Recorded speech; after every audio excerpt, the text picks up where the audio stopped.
Hi, welcome to Lash Class. BA English third semester language in ആക്ഷനിലെ model question പേപ്പറാണ് നമ്മൾ നോക്കുന്നത്. University weightage അനുസരിച്ചുകൊണ്ട് ഏതെല്ലാം മൊഡ്യൂൾസാണ് ഇമ്പോർട്ടൻ്റ് ആയിട്ട് വരുന്നതെന്നും നമ്മുടെ ക്വസ്റ്റ്യൻ പേപ്പറിൻ്റെ പാറ്റേണുമാണ് നമ്മൾ ഡിസ്കസ് ചെയ്യുന്നത്. ആദ്യം നമ്മൾ യൂണിവേഴ്സിറ്റി വെയിറ്റേജ് നോക്കുന്ന സമയത്ത് മൊഡ്യൂൾ 1 നിന്നും 3 നിന്നും നമുക്ക് 16 മാർക്ക് വീതമാണ് വരുന്നത്. അതുപോലെ മൊഡ്യൂൾ 2 മൊഡ്യൂൾ 4 നിന്നും നമുക്ക് 19 മാർക്ക് വീതം വരുന്നുണ്ട്. അപ്പോൾ ഏറെക്കുറെ ഈക്വൽ ആയിട്ടാണെങ്കിലും ചെറിയ രീതിയിൽ മൊഡ്യൂൾ 2 മൊഡ്യൂൾ 4 ഇമ്പോർട്ടൻ്റ് ആയിട്ട് വരുന്നത് നമുക്ക് കാണാൻ കഴിയുന്നുണ്ട്. ഇനി ക്വസ്റ്റ്യൻ പേപ്പറിൻ്റെ പാറ്റേൺ നോക്കുമ്പോൾ കഴിഞ്ഞ സെമിസ്റ്റേഴ്സിൽ അതേ രീതിയിൽ തന്നെയാണ് 3 സെക്ഷനിലായിട്ട് ഷോർട്ട് ക്വസ്റ്റ്യൻസ്, പാരഗ്രാഫ്, എസ് എന്ന രീതിയിലാണ് നമുക്ക് ക്വസ്റ്റ്യൻസ് വരുന്നത്. ഷോർട്ട് ക്വസ്റ്റ്യൻ്റെ സെക്ഷനിൽ നമുക്ക് 10 ചോദ്യങ്ങൾ വരുന്നുണ്ട്. 3 മാർക്ക് വീതമാണുള്ളത്. സീലിംഗ് 24 മാർക്കാണ്. അപ്പോൾ നമുക്ക് 8 ക്വസ്റ്റ്യൻസ് തന്നെ ഫുൾ മാർക്ക് വാങ്ങിക്കഴിഞ്ഞാൽ 24 ആവും. 2 ക്വസ്റ്റ്യൻസ് നമുക്ക് എക്സ്ട്രാ വരുന്നുണ്ട്. അപ്പോൾ നമ്മൾ ഏതെങ്കിലും ക്വസ്റ്റ്യൻസിലൊക്കെ നമുക്ക് 1-2 മാർക്കൊക്കെ മിസ്സാവുകയാണെങ്കിൽ ഈ എക്സ്ട്രാ ക്വസ്റ്റ്യൻസ് ആൻസർ ചെയ്തുകൊണ്ട് നമുക്ക് അത് അഡ്ജസ്റ്റ് ചെയ്യാവുന്നതാണ്. ഇനി ചോദ്യങ്ങളൊക്കെ നമുക്ക് ടെക്സ്റ്റ് ബുക്കിലെ സെയിം ക്വസ്റ്റ്യൻസ് തന്നെയാണ് റിപ്പീറ്റ് ചെയ്ത് വരുന്നത്. ആദ്യത്തെ ചോദ്യത്തിൽ why does Eagleton argue that defining literature as imaginative writing is insufficient. നമ്മുടെ വാട്ട് ഈസ് ലിറ്ററേച്ചർ എന്നുള്ള ചാപ്റ്ററിൽ നിന്നാണ് ക്വസ്റ്റ്യൻ വന്നിരിക്കുന്നത്. ലിറ്ററേച്ചറിന് ഇമാജിനേറ്റീവ് റൈറ്റിംഗ് എന്ന് ഡിഫൈൻ ചെയ്യുന്നതിനുള്ള ഇൻസഫിഷ്യൻസിയാണ് ചോദിക്കുന്നത്. 2 കാരണങ്ങളാണ് പറയുന്നത്. ഒന്ന്, ലിറ്ററേച്ചറിനകത്ത് ഉൾപ്പെടുന്ന എല്ലാ കാര്യങ്ങളും ഇമാജിനേറ്റീവ് റൈറ്റിംഗ് അല്ല. നമുക്ക് ലെറ്റേഴ്സ്, ഡയറീസ്, ഓട്ടോബയോഗ്രഫീസ് തുടങ്ങിയിട്ടുള്ള കാര്യങ്ങളൊക്കെ എക്സാമ്പിളായിട്ട് പറയുന്നുണ്ട്. അതുകൂടാതെ തന്നെ ഇമാജിനേറ്റീവ് റൈറ്റിംഗ് ആയിട്ടുള്ള എല്ലാ കാര്യങ്ങളും നമ്മൾ ലിറ്ററേച്ചറിനകത്ത് ഉൾപ്പെടുത്തുന്നില്ല. കോമിക് റൈറ്റിംഗ്, പൾപ്പ് ഫിക്ഷൻ തുടങ്ങിയിട്ടുള്ള കാര്യങ്ങളൊക്കെ അതിൻ്റെ എക്സാമ്പിൾസ് ആയിട്ട് പറയുന്നുണ്ട്. അപ്പോൾ ഇത്തരം കാരണങ്ങൾ കൊണ്ടാണ് ഈ ഇമാജിനേറ്റീവ് റൈറ്റിംഗ് എന്നുള്ള ക്രൈറ്റീരിയ ഇൻസഫിഷ്യൻ്റ് ആണെന്ന് പറയുന്നത്. What is the primary goal of the IPCC's research on tipping points? ഇനി IPCC ഈ ക്ലൈമറ്റ് ടിപ്പിംഗ് പോയിൻറ്റ്സിനെ കുറിച്ച് റിസർച്ച് ചെയ്യുന്നതിൻ്റെ പർപ്പസാണ് ചോദിക്കുന്നത്. ഇപ്പോൾ സ്വാഭാവികമായിട്ടും ക്ലൈമറ്റ് ചേഞ്ചുമായി ബന്ധപ്പെട്ടിട്ടുള്ള ഡേഞ്ചേഴ്സ് മനസ്സിലാക്കുന്നതിനും അത് പോളിസി മേക്കേഴ്സിനെ അല്ലെങ്കിൽ ഗവൺമെൻറ്റ്സിനെയൊക്കെ വാൺ ചെയ്യുന്നതിന് വേണ്ടിയിട്ടുമാണ് ഈ റിസർച്ച് നടത്തുന്നത്. How does ethical language contribute to fairness in policies? ഇനി പോളിസി ഡോക്യുമെൻറ്റ്സിനകത്ത് എത്തിക്കൽ ലാംഗ്വേജിൻ്റെ പ്രാധാന്യമാണ് ചോദിക്കുന്നത്. എത്തിക്കൽ ലാംഗ്വേജ് നമുക്ക് ഈ ഒരു റെസ്പെക്ട്ഫുൾ ആയിട്ടുള്ള, ജെൻഡർ ന്യൂട്രൽ ആയിട്ടുള്ള, ഡിസ്ക്രിമിനേഷൻ ഇല്ലാത്ത ലാംഗ്വേജ് യൂസ് ചെയ്യുക എന്നാണ് ഉദ്ദേശിക്കുന്നത്. അതൊരു സ്ഥാപനത്തിൻ്റെ വാല്യൂസിനെയും അതുപോലെ തന്നെ അവരുടെ ഒരു കൾച്ചറിനെയെല്ലാം എക്സ്പ്രസ് ചെയ്യുന്നുണ്ട്. അതുകൊണ്ട് അത് ഇമ്പോർട്ടൻ്റ് ആണ്. കാരണം ആ ഒരു സ്ഥാപനത്തോട് ആളുകൾക്കൊരു ട്രസ്റ്റ് ഉണ്ടാവണമെങ്കിൽ അത്തരത്തിലുള്ള വാല്യൂസ് അവരുടെ ഡോക്യുമെൻറ്റ്സിനകത്ത് നമുക്ക് കാണണം. ഇത്തരം കാര്യങ്ങൾ കൊണ്ടൊക്കെയാണ് നമുക്ക് ഈ എത്തിക്കൽ ലാംഗ്വേജ് ഇമ്പോർട്ടൻ്റ് ആണെന്ന് പറയുന്നത്. Then what role does the imagery of death play in the speaker's emotional and psychological state throughout the poem Commute? ഇനി കമ്മ്യൂട്ട് എന്ന് പറയുന്ന പോയത്തിനകത്ത് ഡെത്തിൻ്റെ ഇമേജറി എങ്ങനെയാണ് സ്പീക്കറുടെ ഒരു ഇമോഷണൽ സ്റ്റേറ്റും സൈക്കോളജിക്കൽ സ്റ്റേറ്റും എക്സ്പ്രസ് ചെയ്തെന്ന് ചോദിക്കുന്നു. അപ്പോൾ നമുക്ക് ഈ ഒരു ഡിറ്റാച്ച്മെൻ്റ് ആണ് ഈ സ്പീക്കറിൽ കാണാൻ വേണ്ടി സാധിക്കുന്നത്. സ്വന്തം മരണം ഉൾക്കൊള്ളാൻ കഴിയാത്ത ഒരു ആത്മാവിൻ്റെ ആ ഒരു കൺഫ്യൂഷൻ നടന്നിട്ടുള്ള മാനസികാവസ്ഥയാണ് നമുക്ക് ഈ പോയത്തിനകത്ത് കാണാൻ സാധിക്കുന്നത്. അപ്പോൾ അതിനനുസരിച്ചിട്ടുള്ള ഈ ഒരു ഡിറ്റാച്ച്ഡ് ആയിട്ടുള്ള ഒരു ഇമേജറിയാണ് നമുക്ക് ലഭിക്കുന്നത്. ഇങ്ങനെ അഴിച്ചിട്ടിട്ടുള്ള വസ്ത്രം പോലെ ആണ് ആ ഒരു ഡെഡ് ബോഡി കിടക്കുന്നതിനെയൊക്കെ അവിടെ സൂചിപ്പിക്കുന്നത്. അപ്പോൾ അതിലുള്ള ഇമേജറി എല്ലാം തന്നെ ആ ഒരു യാഥാർത്ഥ്യം ഉൾക്കൊള്ളാൻ കഴിയാത്ത കൺഫ്യൂസ്ഡ് ആയിട്ടുള്ള ഒരു സ്റ്റേറ്റാണ് സൂചിപ്പിക്കുന്നത് എന്നൊക്കെ നമുക്ക് പറയാം. Then what is framing in the media and why is it significant? ഇനി മീഡിയയ്ക്കകത്ത് ഫ്രെയിമിംഗ് എന്നതുകൊണ്ട് എന്താണ് ഉദ്ദേശിക്കുന്നതെന്ന് ചോദിക്കുന്നത് നമുക്ക് ഫസ്റ്റ് മൊഡ്യൂളിൽ നിന്നുള്ള ക്വസ്റ്റ്യൻ ആണ്.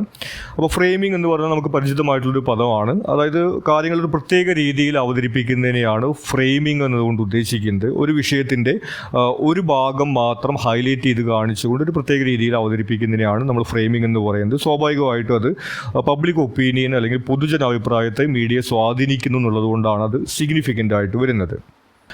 അടുത്ത ക്വസ്റ്റ്യൻ മീഡിയ ആസ് ട്രാൻസ്ലേറ്റേഴ്സ് എന്നുള്ള ചാപ്റ്ററിൽ നിന്നാണ് വരുന്നത്. What is meant by a man's reach must exceed his grasp? Robert ഫ്രോസ്റ്റിൻ്റെ പോയിട്ടുള്ളൊരു കോട്ടാണ്. A man's reach must exceed his grasp എന്ന് പറയുന്നത് കൊണ്ട് എന്താണ് അർത്ഥമാക്കുന്നത് ചോദിക്കുന്നു. അപ്പോൾ ഇവിടെ പറയുന്നത് ഹ്യൂമൻ ഇമാജിനേഷൻ എന്ന് പറയുന്നത് പോസിബിൾ അല്ലാത്ത കാര്യങ്ങളിലേക്ക് കൂടി ഫ്യൂച്ചറിലേക്ക് ചിന്തിക്കുന്ന രീതിയിലാണ് പ്രവർത്തിക്കുന്നതെന്നാണ്. ഫോർ എക്സാമ്പിൾ നമ്മൾ പറയുകയാണെങ്കിൽ ഈ എയ്റോപ്ലെയിനൊക്കെ ആദ്യമായിട്ട് കണ്ടുപിടിക്കുന്ന കാലഘട്ടത്തിൽ ഇതിനാവശ്യമായിട്ട് ടെക്നോളജികളൊന്നും നിലവിലുണ്ടായിരുന്നില്ല. പക്ഷേ എന്നിട്ടും ആ ഒരു ഇമാജിനേഷൻ ഉള്ളത് വന്നതുകൊണ്ടാണ് അത്തരത്തിലുള്ള ഒരു ടെക്നോളജിയിലേക്ക് മനുഷ്യർ എത്തിച്ചേരുന്നത്. അപ്പോൾ അത്തരത്തിൽ മനുഷ്യരെപ്പോഴും ഇതുപോലെ പോസിബിൾ അല്ലാത്ത കാര്യങ്ങൾ ഇമാജിൻ ചെയ്തെടുത്തുകൊണ്ടാണ് നമ്മുടെ ടെക്നോളജീസ് എല്ലാം ഇങ്ങനെ ഡെവലപ്പ് ചെയ്തു വന്നിട്ടുള്ളത് എന്നുള്ളതാണ് അതുകൊണ്ട് അർത്ഥമാക്കുന്നത്. Then what kind of language is predominantly used in the circular related to Dowry Prohibition Act? ഈ ഡൗറി പ്രൊഹിബിഷൻ ആക്ട് സർക്കുലറിനകത്ത് എങ്ങനത്തെ ലാംഗ്വേജ് ആണ് യൂസ് ചെയ്തിരിക്കുന്നത് ചോദിക്കുന്നു. അപ്പോൾ അതിൽ വളരെ ഒതോറിറ്റേറ്റീവ് ആയിട്ടുള്ള സ്ട്രിക്റ്റ് ആയിട്ടുള്ള ഒരു ലാംഗ്വേജ് ആണ് യൂസ് ചെയ്യുന്നത്. അതായത് കർശനമായിട്ടും ആ പോളിസി നടപ്പിലാക്കണമെന്നുള്ള ആ ഒരു പർപ്പസുമായിട്ട് ചേർന്ന് നിൽക്കുന്ന ലാംഗ്വേജ് ആണ് നമ്മളതിൽ കാണുന്നത്. Then what shift in testing method for gender identity did the court endorse in the NALSA verdict? ഇനി ജെൻഡർ ഐഡൻറ്റിറ്റിയുമായി ബന്ധപ്പെട്ടിട്ടുള്ള ടെസ്റ്റിങ്ങിനകത്ത് സുപ്രീം കോടതി എന്ത് നിർദ്ദേശമാണ് കൊടുത്തതെന്ന് ചോദിക്കുന്നു. അപ്പോൾ ട്രഡീഷണലി ഒരു ബയോളജിക്കൽ ഡിറ്റർമിനേഷനാണ് ഉണ്ടായിരുന്നത്. അതായത് ശരീരത്തിലെ ആളുകളുടെ ഹോർമോണിൻ്റെ അളവൊക്കെ നോക്കിയിട്ടാണ് ഇങ്ങനെ സ്ത്രീയാണോ പുരുഷനാണോ എന്നുള്ള ഒരു ഡെഫിനേഷനൊക്കെ കൊടുത്തിരുന്നത്. നമ്മൾ ട്രാൻസ്ജെൻഡേഴ്സിൻ്റെ കാര്യത്തിലാണ് ഇവിടെ സൂചിപ്പിക്കുന്നത്. അപ്പോൾ ഈ ഒരു അവസരത്തിൽ സുപ്രീം കോടതി പറയുന്നത് അതിന് ട്രാൻസ്ജെൻഡേഴ്സിൻ്റെ ഹോർമോണൊക്കെ നോക്കിക്കൊണ്ട് അവർ സ്ത്രീയാണോ പുരുഷനാണോ എന്ന് നമുക്ക് ഡിറ്റർമിൻ ചെയ്യേണ്ട ആവശ്യമില്ല. അവരുടെ ഒരു സൈക്കോളജിക്കൽ ടെസ്റ്റാണ് വേണ്ടത്. അവർക്ക് മനസ്സുകൊണ്ട് അവർ സ്ത്രീയാണോ പുരുഷനാണോ ആവാൻ ആഗ്രഹിക്കുന്നത്, അത്തരത്തിൽ അവർക്ക് ആകാൻ കഴിയുമെന്നുള്ള രീതിയിലാണ് സുപ്രീം കോടതി ആ വെർഡിക്റ്റിനകത്ത് പറയുന്നത്. Then what is considered the foundation of freedom, justice and peace in the world according to the UDHR preamble? ഇനി ഹ്യൂമൻ റൈറ്റ്സ് ഡിക്ലറേഷന് ആയിട്ട് ബന്ധപ്പെട്ടുള്ള ചോദ്യമാണ്. ലോക സമാധാനത്തിൻ്റെയും നീതിയുടെയും എല്ലാം അടിസ്ഥാനം എന്താണെന്നാണ് ചോദിക്കുന്നത്. അപ്പോൾ സ്വാഭാവികമായിട്ടും ഹ്യൂമൻ റൈറ്റ്സ് തന്നെയാണ് വരുന്നത്. ഈക്വൽ റൈറ്റ്സ്, ഡിഗ്നിറ്റി എന്നീ കാര്യങ്ങളാണ് ലോക സമാധാനത്തിൻ്റെ അടിസ്ഥാനമായിട്ട് ആ ഹ്യൂമൻ റൈറ്റ്സ് ഡിക്ലറേഷനകത്ത് പറയുന്നത്. Then what does Orde mean when she says your silence will not protect you? How does the idea serve as a central theme in the essay? ഇനി transformation of language into silence and action എന്നുള്ള ചാപ്റ്ററിൻ്റെ question ആണ്. Your silence will not protect എന്നതുകൊണ്ട് എന്താണ് അർത്ഥമാക്കുന്നതെന്ന് ചോദിക്കുന്നു. അപ്പോൾ നമുക്ക് അവിടെ വരുന്നത് ആളുകൾ പലപ്പോഴും സൈലൻ്റ് ആയിരിക്കുന്നത് മറ്റുള്ളവർ എന്ത് ചിന്തിക്കും എന്ന് ആലോചിച്ചുകൊണ്ടാണ്. പക്ഷേ അങ്ങനെ സൈലൻ്റ് ആയിട്ട് ഇരുന്ന് കഴിഞ്ഞിട്ടുണ്ടെങ്കിൽ നമുക്ക് യാതൊരു പ്രൊട്ടക്ഷനും ലഭിക്കാൻ പോകുന്നില്ല, നമ്മുടെ സഫറിങ് കൂടുകയുള്ളൂ എന്നൊരു തീമാണ് ആ എസ്സേക്കകത്ത് സെൻട്രലായിട്ട് നമ്മൾ കാണുന്നത്. അടുത്തത് നമുക്ക് പാരഗ്രാഫ് ക്വസ്റ്റ്യൻസ് ആണ് വരുന്നത്. ഇവിടെ നമുക്ക് 8 ചോദ്യങ്ങളാണ് ആകെ വരുന്നത്. 6 മാർക്ക് വീതമാണ്. സീലിംഗ് 36 വരുന്നത്. അപ്പോൾ 2 ക്വസ്റ്റ്യൻ നമുക്ക് എക്സ്ട്രാ ഉണ്ട്. നേരത്തെ പറഞ്ഞതുപോലെ 2-3 മാർക്കൊക്കെ ഏതെങ്കിലും ക്വസ്റ്റ്യനിൽ മിസ്സാവുകയാണെങ്കിൽ നമുക്ക് എല്ലാ ക്വസ്റ്റ്യൻസും അറ്റൻഡ് ചെയ്തുകൊണ്ട് അത് മേക്കപ്പ് ചെയ്യാൻ വേണ്ടി സാധിക്കും. ക്വസ്റ്റ്യൻസ് ഇവിടെയും നമ്മൾ ടെക്സ്റ്റിൽ നിന്നുള്ള ക്വസ്റ്റ്യൻസ് ഒക്കെ തന്നെയാണ് കാണുന്നത്. Explore the theme of alienation in the poem commute. Commute എന്ന് പറയുന്ന പോയതിനകത്ത് ഏലിയനേഷൻ എന്നുള്ള തീം അവതരിപ്പിച്ചതിനെ കുറിച്ചിട്ടാണ് ചോദിക്കുന്നത്. നമുക്ക് 2 രീതിയിലുള്ള ഏലിയനേഷൻ വരുന്നുണ്ട്. ഒന്ന് സോഷ്യൽ ഏലിയനേഷൻ ആണ്. അതായത് അങ്ങനെ ഒറ്റപ്പെട്ടിട്ടുള്ള ഒരു സമൂഹം, സെൽഫിഷ് ആയിട്ടുള്ള സ്വന്തം കാര്യം മാത്രം നോക്കുന്ന അങ്ങനെയുള്ള രീതിയിൽ മോഡേൺ സമൂഹം വന്നിട്ടുള്ളൊരു കാര്യം പോയതിനകത്ത് അവതരിപ്പിക്കുന്നു. അതുപോലെ തന്നെ ഇൻഡിവിജ്വൽ ഏലിയനേഷൻ നമ്മൾ കാണുന്നുണ്ട്. ഈ ആളുകൾ സ്പിരിച്വൽ ലൈഫില്ലാതെ ഇങ്ങനെ ഒരു റൂട്ടീനായിട്ട് ജോലിക്ക് പോവുക വരിക എന്നുള്ള രീതിയിൽ മറ്റ് മീനിങ് ഒന്നും ഇല്ലാത്ത തരത്തിലേക്ക് ലൈഫ് മാറിയിട്ടുള്ള ആ ഒരു സിറ്റുവേഷനും നമുക്ക് ഈ പോയതിനകത്ത് കാണാൻ വേണ്ടി സാധിക്കുന്നുണ്ട്. പ്രത്യേകിച്ച് എൻ്റെ ക്ലൈമാക്സിൽ ആ സ്പിരിറ്റ് എന്താണ് ആ ഡെഡ് ബോഡിയുമായിട്ട് തനിക്ക് യാതൊരു ബന്ധവുമില്ല എന്ന് പറഞ്ഞിട്ട് ജോലിക്ക് പോകുന്നതിനെ കുറിച്ചിട്ടാണ് ചിന്തിക്കുന്നത്. അപ്പോൾ അത്തരത്തിൽ ഈ 2 രീതിയിലാണ് നമുക്ക് ഇതിനകത്ത് ഏലിയനേഷൻ എന്നുള്ള തീം വരുന്നത്. അത്തരം കാര്യങ്ങളൊക്കെ നമുക്ക് അതിൽ ആൻസർ ചെയ്യാവുന്നതാണ്. Then in what ways can the impact of policy language influence public perception and trust? ഇനി ഒരു പോളിസി ഡോക്യുമെൻറ്റിൻ്റെ ലാംഗ്വേജ് എങ്ങനെയാണ് പബ്ലിക് പെർസെപ്ഷനെയും ട്രസ്റ്റിനെയും ഇൻഫ്ലുവൻസ് ചെയ്യുന്നതെന്ന് ചോദിക്കുന്നു. അപ്പോൾ നമുക്ക് അതിനകത്ത് പല ഘടകങ്ങൾ വരുന്നുണ്ട്. അതിനകത്തുള്ള ക്ലാരിറ്റി, പ്രിസിഷൻ, അതുപോലെ തന്നെ എത്തിക്കൽ ലാംഗ്വേജ് നമ്മൾ നേരത്തെ ഷോർട്ട് ക്വസ്റ്റ്യനിൽ പറഞ്ഞു പോയതാണ്. അത്തരം കാര്യങ്ങളൊക്കെയാണ് ഈ ഒരു പോളിസി ഡോക്യുമെൻറ്റിൻ്റെ ലാംഗ്വേജ് പബ്ലിക് പെർസെപ്ഷനെ ഇൻഫ്ലുവൻസ് ചെയ്യുന്നതായിട്ട് നമ്മൾ കാണുന്നത്. ഒന്ന്, അത് ക്ലാരിറ്റിയോട് കൂടിയിട്ടും പ്രിസിഷനോട് കൂടിയിട്ടും എഴുതുമ്പോഴാണ്. അതുപോലെ തന്നെ പർപ്പസ് ഡ്രിവൺ ആയിട്ടുള്ളൊരു ലാംഗ്വേജോട് കൂടിയിട്ട് എന്തിനാണ് ആ ഒരു പോളിസി നടപ്പിലാക്കുന്നത് എന്നുള്ള പർപ്പസൊക്കെ പോളിസി അത് പറഞ്ഞാലാണ് ആളുകൾക്ക് അത് സീരിയസ് ആയിട്ട് എടുക്കാൻ വേണ്ടി സാധിക്കുകയുള്ളൂ. അതുകൂടാതെ തന്നെ എത്തിക്കൽ ഫ്രെയിംവർക്കിനെ കുറിച്ച് നമ്മൾ പറയുകയുണ്ടായി. റെസ്പെക്ട്ഫുൾ ആയിട്ടുള്ള ഒരു ലാംഗ്വേജ് യൂസ് ചെയ്യുമ്പോഴാണ് ആളുകൾക്ക് ആ ഒരു സ്ഥാപനത്തോട് അല്ലെങ്കിൽ ആ ഗവൺമെൻറ്റിനോട് ഒക്കെ ഒരു ട്രസ്റ്റൊക്കെ ബിൽഡ് ചെയ്യാൻ വേണ്ടി സാധിക്കുക എന്നൊക്കെ നമ്മൾ പറഞ്ഞു. Then what role does language play in Eagleton's discussion of what constitutes literature? ഇനി വാട്ട് ഈസ് ലിറ്ററേച്ചർ എന്നുള്ള ചാപ്റ്ററിനകത്ത് ലാംഗ്വേജിന് ഈ ലിറ്ററേച്ചറിൻ്റെ ഒരു ക്ലാസിഫിക്കേഷന് എന്ത് റോളാണ് വരുന്നതെന്ന് ചോദിക്കുന്നു. അപ്പോൾ അദ്ദേഹത്തിൻ്റെ എസ്സേക്കകത്ത് അദ്ദേഹം ആദ്യം ഈ കണ്ടൻറ്റ് അല്ലെങ്കിൽ ഇമാജിനേറ്റീവ് ഫിക്ഷണൽ റൈറ്റിംഗ് എന്നുള്ളൊരു ക്രൈറ്റീരിയ ഇൻസഫിഷ്യൻ്റ് ആണെന്നുള്ള പോയിന്റ് പറഞ്ഞു വയ്ക്കുന്നു. പിന്നീട് അദ്ദേഹം ലിറ്ററേച്ചറിൻ്റെ ഒരു ക്രൈറ്റീരിയ ആയിട്ട് ലാംഗ്വേജ് ആണ് അദ്ദേഹം എടുത്തു പറയുന്നത്. അതായത് ഓർഡിനറി ലാംഗ്വേജിൽ നിന്ന് വ്യത്യസ്തമായിട്ടുള്ള ഒരു ഹൈറ്റൻഡ് ലാംഗ്വേജ് ആണ് ലിറ്ററേച്ചറിനകത്ത് യൂസ് ചെയ്യുന്നത്. അതിൻ്റെ എക്സാമ്പിളും അദ്ദേഹം അതിനകത്ത് പറയുന്നുണ്ട്. അപ്പോൾ അത്തരത്തിൽ ഈ ലാംഗ്വേജിലുള്ള യൂസിൻ്റെ വ്യത്യാസമാണ് ലിറ്ററേച്ചറിനെ ക്ലാസിഫൈ ചെയ്യുന്നതെന്നാണ് അദ്ദേഹം അതിനകത്ത് പറഞ്ഞു വയ്ക്കുന്നത്. Then how does the judgment interpret the word sex in Articles 15 and 16? ഇനി ആർട്ടിക്കിൾ 15-16 നാൽസ വെർഡിക്റ്റിനകത്ത് സുപ്രീം കോടതി സെക്സ് എന്നുള്ള വേർഡിനെ എങ്ങനെയാണ് ഡിഫൈൻ ചെയ്യുന്നതെന്ന് ചോദിക്കുന്നു. അതിനകത്ത് ഈ സെക്ഷൽ ഡിസ്ക്രിമിനേഷൻ തുടങ്ങിയിട്ടുള്ള കാര്യങ്ങളെ കുറിച്ചിട്ടാണ് പറയുന്നത്. സുപ്രീം കോടതിയുടെ ജഡ്ജ്മെൻറ്റിൽ നമ്മൾ പ്രധാനമായിട്ട് കാണുന്നത് സെക്സ് എന്നുള്ളതിനെ മെയിൽ ഓർ ഫീമെയിൽ എന്ന രീതിയിൽ സുപ്രീം കോടതി വ്യാഖ്യാനിക്കുന്നില്ല. സുപ്രീം കോടതി പറയുന്നത് സെക്സ് എന്നതുകൊണ്ട് ജെൻഡർ എന്ന് മാത്രമേ അർത്ഥമാക്കുന്നുള്ളൂ, മെയിൽ ഫീമെയിൽ എന്ന അർത്ഥം വരുന്നില്ല. അപ്പോൾ അതിനകത്ത് തേർഡ് ജെൻഡറും അല്ലെങ്കിൽ ട്രാൻസ്ജെൻഡറും ഉൾപ്പെടുത്താൻ കഴിയും എന്ന രീതിയിലാണ് സുപ്രീം കോടതി അതിനെ വ്യാഖ്യാനിക്കുന്നത്. Then how does George Sanders use setting to reflect the internal struggles of the characters in സിയോക്ക്? ഇനി സിയോക്ക് എന്ന് പറയുന്ന സ്റ്റോറിക്കകത്തുള്ള സെറ്റിങ് അതിൽ ക്യാരക്ടേഴ്സിൻ്റെ ഇൻറ്റേർണൽ സ്ട്രഗിൾസ് എങ്ങനെ റിഫ്ലക്റ്റ് ചെയ്യുന്നതെന്ന് ചോദിക്കുന്നു. അപ്പോൾ ആദ്യം നമ്മൾ ആ സിയോക്ക് എന്ന് പറയുന്ന സെറ്റിങ്ങിനെ കുറിച്ചിട്ടാണ് പറയേണ്ടത്. സിയോക്ക് എന്ന് പറയുന്ന പേര് നമുക്ക് കടൽ തീരത്തുള്ള വീടാണെന്നൊക്കെ തോന്നുമെങ്കിലും അത് ആക്ച്വലി ഒരു പൂർ നെയ്ബർഹുഡിലുള്ള ഒരു അപ്പാർട്ട്മെൻ്റ് ആണ്. വാടക കുറഞ്ഞ, സൗകര്യങ്ങൾ കുറഞ്ഞ, പഴയൊരു കെട്ടിടമായിട്ടുള്ള ബാഡ് നെയ്ബർഹുഡ്, അടുത്ത് ഗ്യാങ് ഫൈറ്റുകളും കാര്യങ്ങളൊക്കെ നടക്കുന്ന സേഫ് അല്ലാത്തൊരു സെറ്റിംഗ് ആണ് നമ്മൾ സിയോക്കിനകത്ത് കാണുന്നത്. അപ്പോൾ ഇതിൽ ക്യാരക്ടേഴ്സും ഇതുപോലെ ദാരിദ്ര്യവും അതുപോലെ തന്നെ സ്ട്രെസ്സും പ്രഷറും തുടങ്ങിയിട്ടുള്ള കാര്യങ്ങളൊക്കെ അനുഭവിക്കുന്ന ആളുകളാണ്. അപ്പോൾ അത്തരത്തിലുള്ള അവരുടെ ആ ഒരു മാനസികാവസ്ഥയുടെ ഒരു റിഫ്ലക്ഷൻ തന്നെയാണ് ആ ഒരു സെറ്റിങ്ങിൽ നമുക്ക് കാണാൻ സാധിക്കുന്നതെന്നൊക്കെ നമുക്ക് പറയാവുന്നതാണ്. അടുത്തത് ലാസ്റ്റ് മൊഡ്യൂൾ എന്നുള്ള ക്വസ്റ്റ്യൻ ആണ്. Discuss how the long complex sentences in the preamble helps to communicate the gravity and universality of human rights. നമ്മുടെ ഹ്യൂമൻ റൈറ്റ്സ് ഡിക്ലറേഷൻ എന്നുള്ള ഡോക്യുമെൻറ്റിനകത്ത് കോംപ്ലക്സ് ആയിട്ട് ലോങ് ആയിട്ടുള്ള സെൻറ്റൻസ് ആണ് യൂസ് ചെയ്യുന്നത്. അപ്പോൾ അത്തരമൊരു ലാംഗ്വേജ് അതിൻ്റെ സീരിയസ്നെസ് എങ്ങനെയാണ് എക്സ്പ്രസ് ചെയ്യുന്നതെന്ന് ചോദിക്കുന്നു. നമ്മളതിൽ പ്രധാനമായിട്ട് കാണുന്നത് വേറാസ് എന്നുള്ളൊരു ക്ലോസ് കൊണ്ടാണ് എല്ലാ സെൻറ്റൻസസും കണക്ട് ചെയ്യുന്നത്. ആയതിനാൽ എന്നുള്ളൊരു മീനിങ് ആണ് നമുക്ക് വേറാസ് കൊണ്ട് ലഭിക്കുന്നത്.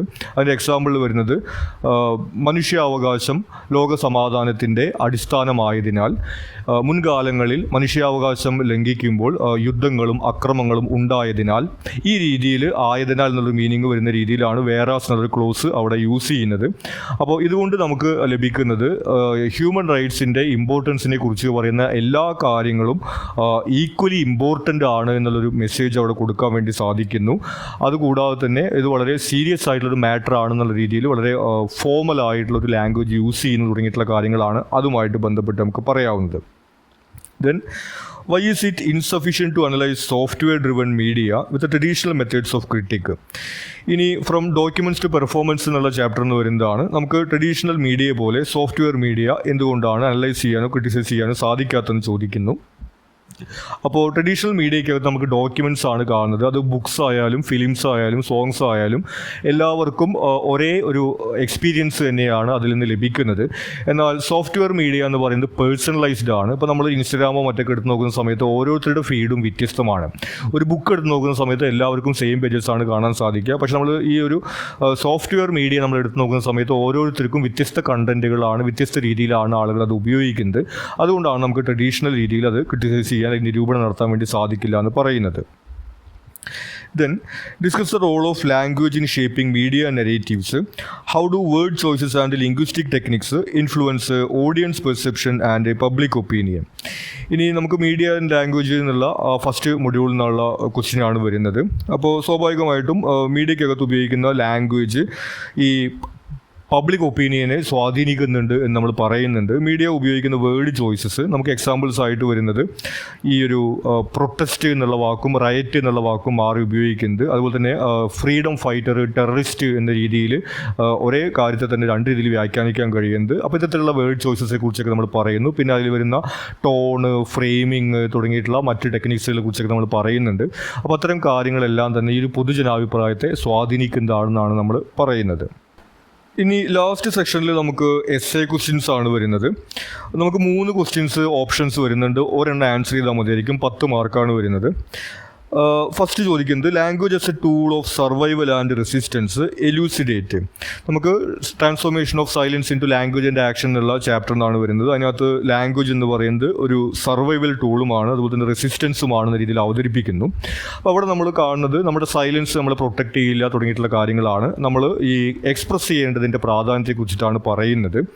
അപ്പോൾ നമുക്കൊരു പേഴ്സണൽ സർവൈവലിന് വേണ്ടി നമുക്ക് എന്തെങ്കിലും ഡിസ്ക്രിമിനേഷനോ അല്ലെങ്കിൽ മറ്റ് പ്രയാസങ്ങളൊക്കെ നേരിടുന്ന അവസരത്തിൽ അല്ലെങ്കിൽ നമ്മുടെ ഒപ്പീനിയൻസ് ഒക്കെ ഉണ്ടെങ്കിൽ നമ്മളത് എക്സ്പ്രസ് ചെയ്യുന്ന സമയത്താണ് നമുക്ക് ഒതൻറ്റിക്കായിട്ട് ജീവിക്കാൻ വേണ്ടി സാധിക്കുള്ളൂ എന്ന് പറയുന്നു. പിന്നെ റെസിസ്റ്റൻസ് ടൂൾ എന്നുള്ള രീതിയിൽ ഓരോ ആളുകളും ഇതുപോലെ എക്സ്പ്രസ് ചെയ്യുന്ന സമയത്താണ് നമ്മുടെ പേഴ്സണൽ വിഷയമാണെന്ന് തോന്നുന്ന കാര്യം ആക്ച്വലി ഒരു സാമൂഹ്യ പ്രശ്നമാണെന്ന് നമുക്ക് മനസ്സിലാക്കാനൊക്കെ സാധിക്കുക. അപ്പോൾ നമുക്ക് എക്സാമ്പിളായിട്ട് പറയുകയാണെങ്കിൽ ഇപ്പോൾ വർക്ക് പ്രഷർ, പ്രത്യേകിച്ചും ഈ ഒരു പുതിയ കാലത്ത് സോഫ്റ്റ്വെയർ കമ്പനികളിലും മറ്റ് ജോലി ചെയ്യുന്ന ആളുകളുടെ വർക്ക് പ്രഷറിനെ കുറിച്ചിട്ടൊക്കെ പറയുന്നുണ്ട്.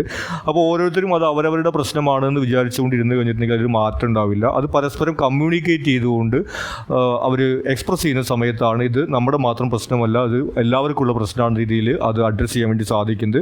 അതുപോലെ തന്നെ നമുക്ക് വരുന്ന മറ്റു കാര്യങ്ങളായിട്ടുള്ള ഡിസ്ക്രിമിനേഷൻ, അതുപോലെ തന്നെ അബ്യൂസ്, എക്സ്പ്ലോയിറ്റേഷൻ തുടങ്ങിയിട്ടുള്ള അത്തരം വിഷയങ്ങളെല്ലാം തന്നെയും ഇതുപോലെ നമ്മൾ എക്സ്പ്രസ് ചെയ്യുന്ന സമയത്താണ് അതൊരു സാമൂഹ്യ പ്രശ്നം എന്ന രീതിയിൽ നമുക്ക് റെസിസ്റ്റ് ചെയ്യാൻ വേണ്ടി സാധിക്കുന്നതെന്ന് പറയുന്നു. അപ്പോൾ അത്തരത്തിലാണ് നമുക്ക് ആ ഒരു എസ്സേ വരുന്നത്. Then, how does Saunders use satire in Seayoke to express the absurdities of modern life, especially in relation to class, labor and family structure? ഈ സിയോക്ക് എന്ന് പറയുന്ന സ്റ്റോറിക്കകത്ത് എങ്ങനെയാണ് സറ്റയർ അല്ലെങ്കിൽ ആക്ഷേപഹാസ്യം ഉപയോഗിച്ചുകൊണ്ട് ഈ ക്ലാസ് റിലേഷൻ അല്ലെങ്കിൽ ഒരു പോവർട്ടി, സോഷ്യൽ ഇനീക്വാലിറ്റി തുടങ്ങിയിട്ടുള്ള തീമുകളൊക്കെ അവതരിപ്പിക്കുന്നതെന്ന് ചോദിക്കുന്നു. അപ്പോൾ ഏറെക്കുറെ നമ്മൾ ആ സ്റ്റോറിയുടെ സമ്മറി തന്നെയാണ് പറഞ്ഞു വയ്ക്കുന്നത്. അതിനകത്ത് ഡാർക്ക് ഹ്യൂമർ എന്ന രീതിയിൽ നമ്മൾ കാണുന്നത് ഒന്നൊരു മെയിൽ ക്യാരക്ടർ ഒരു സ്ട്രിപ്പ് ക്ലബ്ബിൽ വർക്ക് ചെയ്യുന്നതൊക്കെ നമ്മൾ കാണുന്നു. അതുകൂടാതെ തന്നെ ആൻറ്റി ബേർണി മരിച്ചതിന് ശേഷം സോംബി ആയിട്ട് തിരിച്ചു വരുന്നതൊക്കെ നമ്മൾ കാണുന്നു. അപ്പോൾ ഇത്തരം കാര്യങ്ങളിലൂടെ നമ്മൾ സമൂഹത്തിനകത്ത് ആളുകൾ ദാരിദ്ര്യം കൊണ്ട് ഏതൊക്കെ അവസ്ഥയിലേക്ക് പോകുന്നു, എന്തെല്ലാം അവർക്ക് ചെയ്യേണ്ടി വരുന്നു എന്നുള്ള ഒരു തീമുകളൊക്കെ നമുക്ക് കാണാൻ വേണ്ടി സാധിക്കും. അതുപോലെ തന്നെ ആൻറ്റിയുടെ മരണത്തിന് മുമ്പുള്ള ക്യാരക്ടറും മരണത്തിന് ശേഷമുള്ള ക്യാരക്ടറും ആ ഒരു തീം ഹൈലൈറ്റ് ചെയ്ത് കാണിക്കുന്ന രീതിയിലൊക്കെ നമുക്കതിനെക്കുറിച്ച് പറയാവുന്നതാണ്. Then, how does McLuhan's concept of media as active metaphors reshape our understanding of technology and communication? Illustrate your answer with examples from the essay. ഇനി മീഡിയാസ് ട്രാൻസ്ലേറ്റേഴ്സ് എന്നുള്ള ചാപ്റ്ററിന് ആണ് ചോദിക്കുന്നത്. അപ്പോൾ അതിനകത്ത് അദ്ദേഹം മീഡിയ എന്ന് പറയുന്നത് ആക്റ്റീവ് മെറ്റഫേഴ്സ് ആണ് എന്ന് പറയുന്നു. അതായത് മീഡിയ നമുക്ക് ഒരു മെസ്സേജ് തരിക മാത്രമല്ല ചെയ്യുന്നത്, നമ്മുടെ എക്സ്പീരിയൻസിനെ ആൾട്ടർ ചെയ്യുന്നു എന്ന രീതിയിലാണ് അവതരിപ്പിക്കുന്നത്. അതിൻ്റെ പല എക്സാമ്പിൾസ് ആ ചാപ്റ്ററിനകത്ത് പറയുന്നുണ്ട്. അപ്പോൾ ആ എക്സാമ്പിൾസൊക്കെ വെച്ചുകൊണ്ട് മീഡിയ എന്ന് പറയുന്നത് ജസ്റ്റ് നമുക്കൊരു മെസ്സേജ് തരുന്നതല്ല, മറിച്ച് നമ്മുടെ എക്സ്പീരിയൻസിനെ ആൾട്ടർ ചെയ്യുന്നു എന്ന രീതിയിൽ. ഇപ്പോൾ നമ്മളൊരാളുടെ നേരിട്ട് സംസാരിക്കുമ്പോഴും അല്ലെങ്കിൽ ഫോൺ വിളിച്ച് സംസാരിക്കുമ്പോൾ അല്ലെങ്കിൽ മെസ്സേജ് അയച്ച് സംസാരിക്കുമ്പോൾ നമുക്ക് വ്യത്യസ്ത എക്സ്പീരിയൻസ് ആണ് ഉണ്ടാവുന്നത്. അതുപോലെ തന്നെ ഈ ഒരു പുതിയ കാലഘട്ടത്തിലുള്ള സോഷ്യൽ മീഡിയ, ഇൻ്റർനെറ്റ് തുടങ്ങിയിട്ടുള്ള കാര്യങ്ങളൊക്കെ ആക്ച്വലി നമ്മുടെ എക്സ്പീരിയൻസിനെ തന്നെ ചേഞ്ച് ചെയ്തിട്ടുണ്ട് എന്ന രീതിയിലൊക്കെയാണ് അദ്ദേഹം ആർഗ്യൂ ചെയ്യുന്നത്. അപ്പോൾ അത്തരം എക്സാമ്പിൾസ് ഒക്കെ വെച്ചുകൊണ്ട് നമുക്കത് ആൻസർ ചെയ്യാവുന്നതാണ്. അതല്ലെങ്കിൽ നമുക്ക് ഇതിനകത്ത് 3 ക്വസ്റ്റ്യൻസിൽ നിങ്ങൾക്ക് ഏതാണ് ഏറ്റവും എളുപ്പമുള്ളതെന്ന് തോന്നുന്നത് സ്വാഭാവികമായിട്ടും ആ രീതിയിൽ നമുക്ക് ആൻസർ ചെയ്യാനുള്ളൊരു ചോയ്സൊക്കെ ഉണ്ടായിരിക്കും. സോ ഇത്രയാണ് നമുക്ക് ഈ ഒരു ക്വസ്റ്റ്യൻ പേപ്പറുമായിട്ട് ബന്ധപ്പെട്ടിട്ട് പറയാനുള്ളത്. നിങ്ങൾക്ക് എല്ലാവർക്കും എക്സാം നല്ല രീതിയിൽ അറ്റൻഡ് ചെയ്യാൻ കഴിയട്ടെ എന്ന് ആശംസിക്കുന്നു. Thank you.